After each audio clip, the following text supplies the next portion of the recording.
দর্শক আসসালামু আলাইকুম, আমি শহীদুল ইসলাম সজল আমার টিকটক চ্যানেলের পক্ষ থেকে সবাইকে স্বাগত জানাচ্ছি। যে যেখান থেকে আমার এই ভিডিওটা দেখতেছেন সবাইকে আন্তরিক শুভেচ্ছা এবং অভিনন্দন। একমাত্র বৃষ্টি বাঁচাইতে পারে এখন ভারতকে, কারণ ব্রিসবেনের তৃতীয় দিনের খেলা ওয়াস্ট আউট হয়ে গেছে বৃষ্টির কারণে। আর বৃষ্টি আসলে কি, যারা ভারতীয় ক্রিকেট ফ্যান আছেন এই মুহূর্তে তারা প্রত্যেকেই চাইতেছেন যে কালকে সারাদিন বৃষ্টি হোক। আর ওয়েদার ফোরকাস্টও এটা দেখাচ্ছে যে ব্রিসবেনে আগামীকালকে বৃষ্টির প্রবণতা অনেক অনেক বেশি। আর আমার কাছে যেটা মনে হচ্ছে একমাত্র বৃষ্টি ভারতকে বাঁচায় দেবে। তাছাড়া ভারতের যে অবস্থা সেইখানটাতে আসলে ভারতের এই টেস্ট জেতার মতো কোনো জায়গা আমি দেখি না। অস্ট্রেলিয়া তাদের প্রথম ইনিংসে 445 রান করছে, সেইখানে ভারতের 54 রান তুলতে গিয়ে চারটা উইকেট নাই। যশস্বী জয়সওয়াল আউট, শুভমান গিল আউট। বিরাট কোহলির কি হয়েছে, এত আউট অফ ফর্ম আমি বিরাট কোহলিকে তার মানে ক্রিকেটের ক্যারিয়ারে আমি কোনো সময় দেখিনি। তার ক্রিকেটের ক্যারিয়ারে আমি কোনো সময় দেখি নাই। ঋষভ পান্ত আউট হয়ে গেলেন। ঋষভ পান্ত, ভাবছিলাম যে ব্রিসবেন এত ভালো একটা পিচ, এত ভালো একটা অস্ট্রেলিয়া শর্টস খেলতেছে, ভালো ব্যাটে বলে আসতেছে, সেখানে ইন্ডিয়া আসলে কি করতেছে? ইন্ডিয়া কি ভাই আসলে ডিজার্ভ করে ওয়ার্ল্ড টেস্ট চ্যাম্পিয়নশিপের যে পজিশনটা আছে সেখান থেকে মানে ডিজার্ভ করে কিনা, মানে আমি জানি না, সেটা আপনারা ভালো বলতে পারবেন। বাট যেইভাবে খেলতেছে আমার কাছে মনে হয় না ডিজার্ভ করে। রোহিত শর্মা এখনো কোনো রান পান নাই। আগামীকালকে যদি খেলা হয় বোঝা যাবে রোহিত শর্মা রান পাবেন কি পাবেন না। তবে আপাত দৃষ্টিতে ইন্ডিয়া হিউজ হিউজ লেভেল পিছায় আছে ভাই এই ব্রিসবেনের এই টেস্টে।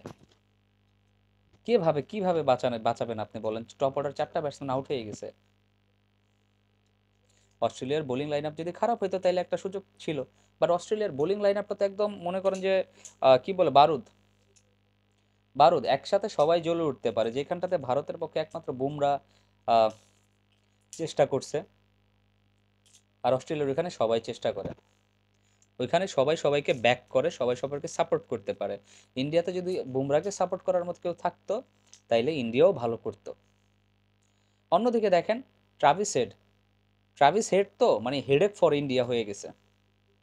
হেডেক বললে ভুল হবে, মাইগ্রেন টাইগ্রেন যাই আছে, মাথার যত সমস্যা, মস্তিষ্কের যত সমস্যা সব ইন্ডিয়ার হয়ে গেছে এই ট্রাভিস হেডের কাছে। ইন্ডিয়া বারবার হারতেছে। 2023 সালের ওয়ার্ল্ড টেস্ট চ্যাম্পিয়নশিপের ফাইনালে ভারত অস্ট্রেলিয়া মুখোমুখি ছিল। 163 রানের একটা ভয়াবহ ইনিংস খেলে দিছেন ওয়ার্ল্ড টেস্ট চ্যাম্পিয়নশিপ অস্ট্রেলিয়ার।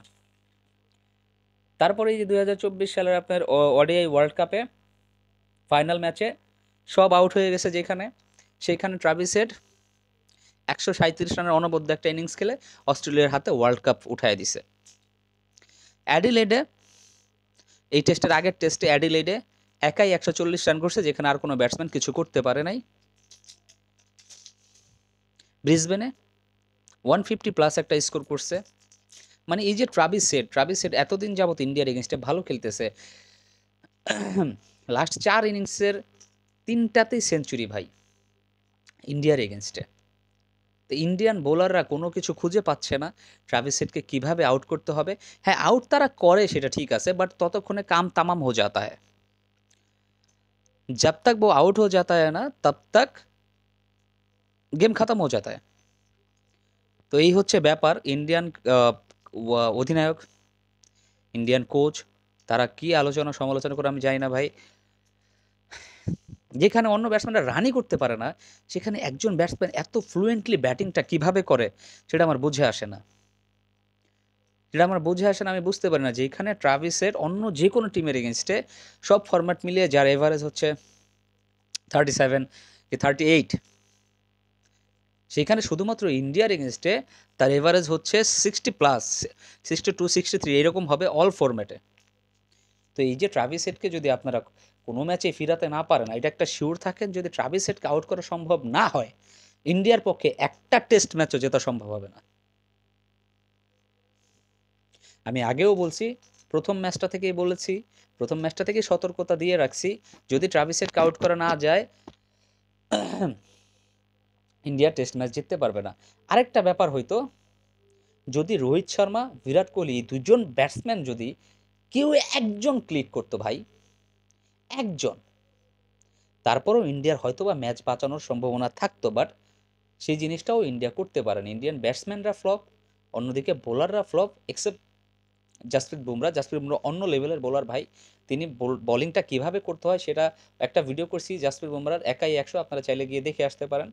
তো সত্যিকার অর্থে জাসপ্রীত বুমরা একাই 100। তো যাই হোক, এই সমস্ত কথা, হেড তো হেডেক হয়ে গেছে ইন্ডিয়ার জন্য। এই টেস্ট ম্যাচ যদি ইন্ডিয়া হেরে যায়, ওয়ার্ল্ড টেস্ট চ্যাম্পিয়নশিপে বাদই পড়ে যেতে পারে। ড্র হওয়াটা বেশ জরুরি, কারণ ড্র হইলেও দেখা গেছে ইন্ডিয়ার সামনে একটা সুযোগ থাকবে, ইন্ডিয়া হয়তো বা ঘুরে দাঁড়াইতেও পারে। ইন্ডিয়া এমন একটা টিম যে কোনো পজিশন থেকে ঘুরে দাঁড়াইতে পারে। তো বৃষ্টিটা খুবই ইম্পর্টেন্ট ফর টিম ইন্ডিয়া। একমাত্র বৃষ্টি বাঁচাইতে পারে। কালকে যদি অর্ধেক বেলাও বৃষ্টিতে ধুয়ে যায়, অর্ধেক বেলা যদি ইন্ডিয়া ব্যাট করতে পারে, ইন্ডিয়া মোটামুটি আরও 150-200 রান যদি করতে পারে, যদি কালকের দিন খেলা না হলে ইন্ডিয়া যদি অল আউট না হয়, একমাত্র তখনই টেস্ট ম্যাচটা বাঁচানো সম্ভব। কিন্তু ইন্ডিয়ার ব্যাটসম্যানদের যে রেকর্ড বর্তমানে, ঘরের মাটিতে নিউজিল্যান্ডের সাথে 47 রান অল আউট হয়ে গেছে, এই অস্ট্রেলিয়ার সাথেও 36 রান অল আউট হয়েছে কয়েক বছর আগে। তো এরকম যদি ব্যাটিং পারফরমেন্স ইন্ডিয়ার থাকে, তাহলে ওয়ার্ল্ড টেস্ট চ্যাম্পিয়নশিপের ফাইনালে গিয়েই করবেটা বাকি। তো দর্শক, আপনারা যারা এতক্ষণ আমার এই ভিডিওটা দেখলেন, আপনাদের কি মনে হয় হেড আসলে কি পরিমাণ হেডেক হয়ে গেছে ইন্ডিয়ার জন্য, আর ইন্ডিয়া কি এই ম্যাচটা বাঁচাতে পারবে কি পারবে না? এখনও অস্ট্রেলিয়ার একটা ইনিংস বাকি আছে, ইন্ডিয়ার প্রথম ইনিংস চলতেছে, ইন্ডিয়ার আরেকটা ইনিংস বাকি আছে। তো দেখা যাক কি হয়। আপনারা ভালো মন্দ কমেন্টস করে আমার কমেন্ট সেকশনে জানাই দিবেন। সবাই ভালো থাকবেন, সুস্থ থাকবেন। আসসালামু আলাইকুম।